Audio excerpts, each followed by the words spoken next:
Assalamualaikum warahmatullahi wabarakatuh. Di sini kami dari kelompok 2 akan menjelaskan tentang PowerPoint kami yang berjudul Struktur Sastra dalam mata kuliah Teori Sastra, yang dimana dosen pengampu adalah Ibu Muyasaroh SSMPD. Berikut adalah anggota kelompok kami, yaitu kelompok 2 dari kelas Tadris Bahasa Indonesia 2A. Yang pertama yaitu Syaftina Nur Khalifah, yang kedua Khairul Rijal, yang ketiga Nala Inayah, dan yang keempat adalah Sita Mutahharoh. Baik, langsung saja, ini adalah penjelasan dari kelompok kami tentang struktur sastra. A. Pengertian struktur. Saat menghadapi karya sastra, seorang penikmat atau pembaca akan berhadapan dengan sebuah struktur kehidupan yang imajinatif yang bermediumkan bahasa. Struktur sastra itu sendiri. Yang dimaksud dengan struktur sastra di sini adalah susunan, penegasan, dan gambaran semua materi serta bagian-bagian atau elemen yang menjadi komponen karya sastra dan merupakan kesatuan yang indah dan tepat. Abrams dalam Jabrohim 2001-167. Struktur karya sastra itu merupakan suatu kesatuan yang bulat dengan unsur-unsur pembangunnya yang saling berjalinan. Juwondo dalam Jabrohim 2001-54. Slide berikutnya. B. Struktur sastra. Piaget 1995-312 menjelaskan bahwa ide tentang strukturalisme berkembang dari 3 hal, yaitu totality, transformation, dan autoregal. Yang pertama, totality. Artinya bahwa struktur harus dinilai sebagai satu kesatuan, satu totalitas. Suatu struktur merupakan gabungan dari unsur-unsur pembentuk yang memiliki hubungan dan saling terikat. 2. Transformation. Berarti bahwa suatu struktur menjadi unsur dari struktur yang lebih besar, atau dengan kata lain, suatu struktur selalu di dalam proses bertransformasi. 3. Autoregal. Artinya bahwa secara kodrati, sebuah struktur terlindungi dari deviasi, sehingga menjadikan suatu struktur dapat terus berkembang menjadi struktur yang lebih kompleks. Di dalam ranah sastra, penerapan 3 hal tersebut juga dikatakan oleh Kenney 1966-5 dengan kalimat, yang dimaksud dengan analisis terhadap karya sastra adalah kegiatan mengidentifikasi elemen-elemen penyusun karya tersebut dan lalu menjelaskan hubungan antar elemen sebagai suatu kesatuan. Slide berikutnya. Dikemukakan Fanani 2001 bahwa struktur karya sastra mencakup struktur intrinsik, struktur ekstrinsik, struktur lapis bunyi, dan struktur lapis makna. Yang dimaksud dengan berbagai struktur itu adalah sebagai berikut ini. Pengertian unsur intrinsik, ekstrinsik, struktur lapis makna, dan struktur lapis bunyi. Yang pertama, struktur intrinsik. Intrinsik berarti unsur dalam. Dalam karya sastra berarti unsur-unsur yang secara langsung membangun karya sastra itu. Tusti 1991. Selanjutnya, Mursal Esten 1978 mengatakan hal-hal yang berhubungan dengan struktur seperti alur atau plot, latar, pusat pengesahan, dan penokohan. Kemudian juga hal-hal yang berhubungan dengan pengungkapan tema dan amanat. Juga termasuk di dalamnya hal-hal yang berhubungan dengan imajinasi dan emosi. Sedangkan unsur intrinsik sebuah puisi ialah diksi, rima, ritme, dan tipografi. Tusti 1991. Yang kedua, struktur ekstrinsik. Dikatakan Fanani 2001, faktor intrinsik adalah segala faktor luar yang melatar belakangi penciptaan karya sastra.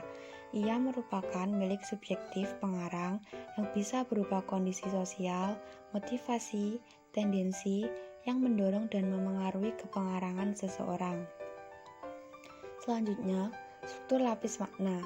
Sebuah karya sastra yang baik dan lengkap setidaknya memiliki 5 tingkatan lapis makna atau neveu. Nilai-nilai tersebut dimulai dari tataran yang paling rendah sampai pada tataran yang paling tinggi. Secara urut neveu tersebut adalah A. Neveu anorganik, B. Neveu vegetatif, C. Neveu animal, D. Neveu humanis, E. Neveu metafisika atau transcendental. Dan yang terakhir, struktur lapis bunyi. Struktur ini lebih ditemukan pada karya puisi atau prosa liris yang kaya asonansi, aliterasi, dan bersajakan. Pentingnya struktur bunyi karena pada nuansa bunyi-bunyi tertentu akan dapat dihubungkan dengan suasana tertentu. Hal tersebut misalnya dapat dirasakan pada puisi-puisi mantra, yaitu puisi yang menempatkan struktur bunyinya sebagai kekuatan makna tersebut, sehingga bunyi merupakan hal yang paling dominan. C. Struktur pembangun karya sastra. Yang pertama, struktur puisi. Di dalam struktur puisi terdapat dua struktur, yaitu struktur fisik puisi. Struktur fisik puisi adalah unsur puisi yang bisa dilihat dan diamati secara langsung dengan mata. Struktur ini terdiri dari diksi, citraan atau imaji, majas, kata konkret, tipografi, dan rima. Selanjutnya, struktur batin puisi. Struktur batin puisi adalah unsur pembangunan puisi berupa makna yang tidak terlihat oleh mata. Contohnya adalah tema, nada, suasana, perasaan, dan amanat atau tujuan. Tema adalah unsur berupa makna yang tersirat yang ingin disampaikan penulis kepada pembaca atau pendengar. Selanjutnya, struktur prosa. Unsur intrinsik prosa. Unsur intrinsik prosa terdiri atas alur, tema, tokoh dan penokohan, latar atau setting, sudut pandang, gaya, pembayangan, dan amanat. Alur atau plot adalah struktur rangkaian kejadian dalam cerita yang disusun sebagai sebuah interelasi fungsional yang sekaligus menandai urutan bagian-bagian dalam keseluruhan fiksi, bahwa pada umumnya alur cerita rekaan terdiri atas yang pertama, alur buka, yaitu situasi terbentang sebagai suatu kondisi permulaan yang akan dilanjutkan dengan kondisi berikutnya. Yang kedua, alur tengah, yaitu kondisi mulai bergerak ke arah kondisi yang mulai memuncak. Yang ketiga, alur puncak, yaitu kondisi mencapai titik puncak sebagai klimaks peristiwa. Dan yang keempat, alur tutup. Dengan kata lain, alur cerita meliputi paparan, konflik, klimaks, dan penyelesaian. Selanjutnya, unsur ekstrinsik prosa. Unsur ekstrinsik prosa fiksi adalah segala faktor luar yang melatar belakangi penciptaan karya sastra seperti nilai sosiologi, nilai kesejarahan, nilai moral, nilai psikologi. Ia merupakan nilai subjektif pengarang yang bisa berupa kondisi sosial, motivasi, tendensi yang mendorong dan mempengaruhi kepengaruhan seseorang. Pada gilirannya, unsur ekstrinsik yang sebenarnya ada di luar karya sastra itu cukup membantu para penelaah sastra dalam memahami dan menikmati karya yang dihadapi.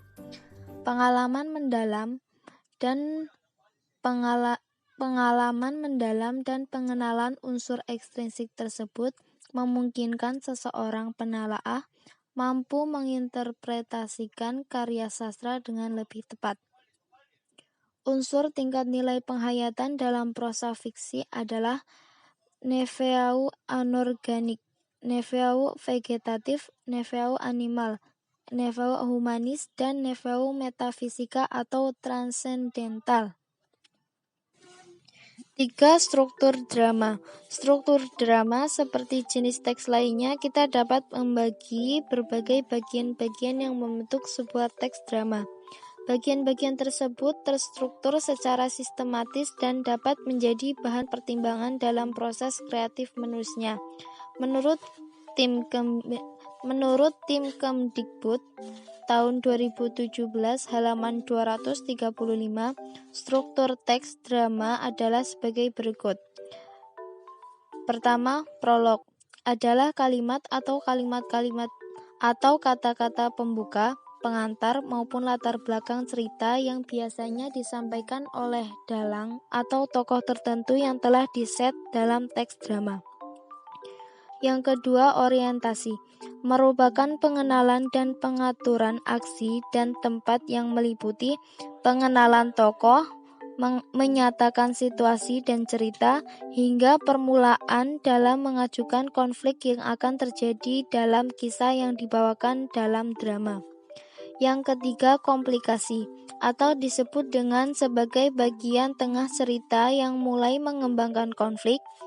Pada bagian ini, tokoh utama akan menemukan berbagai rintangan antara ia dan tujuan atau keinginannya. Tokoh juga kerap mengalami berbagai kesalahpahaman dalam perjuangannya untuk menghadapi berbagai rintangan tersebut. Yang keempat, resolusi atau denouement, yakni penyelesaian komplikasi atau berbagai rintangan yang menghalangi tokoh utama. Bagian ini harus muncul secara logis dan sesuai dengan berbagai komplikasi atau klimaks atau puncak konflik yang menyekat komplikasi dan resolusi yang sebelumnya telah dihadirkan. Yang kelima, epilog merupakan bagian penutup dari drama berupa kata-kata penutup yang berisi simpulan atau amanah mengenai keseluruhan isi drama. Bagian ini pun biasanya disampaikan oleh dalang atau tokoh tertentu. Sebagai naskah yang utuh, drama dibangun oleh beberapa unsur yang saling berkaitan, yaitu dialog, petunjuk pemanggungan, plot, dan karakter. Dialog merupakan ucapan tokoh tertentu yang kemudian disusul oleh ucapan tokoh yang lain. Melalui pergiliran ucapan tokoh-tokoh itulah segala informasi diutarakan perlahan-lahan dari awal sampai akhir drama. Karena itulah kedudukan dialog sangat penting dan utama di dalam drama. Selain itu, informasi juga diberikan melalui petunjuk pemanggungan. Petunjuk pemanggungan adalah teks sampingan yang berfungsi untuk memberikan petunjuk tentang berbagai aspek pemanggungan, yakni aspek karakter, penuturan, dan desain. Teks ini mungkin terdapat di dalam dialog atau intradialog, dan mungkin pula terdapat di luar dialog atau ekstra dialog. Unsur drama berikutnya adalah plot, yaitu pola pengaturan kejadian dalam drama yang membuat kejadian-kejadian tersebut saling berhubungan secara logis, utuh, dan bermakna.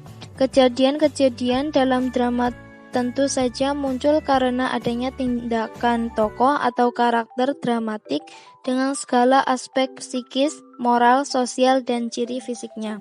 Demikian presentasi dan penjelasan materi tentang struktur sastra dari kami. Saya ucapkan terima kasih. Wassalamualaikum warahmatullahi wabarakatuh.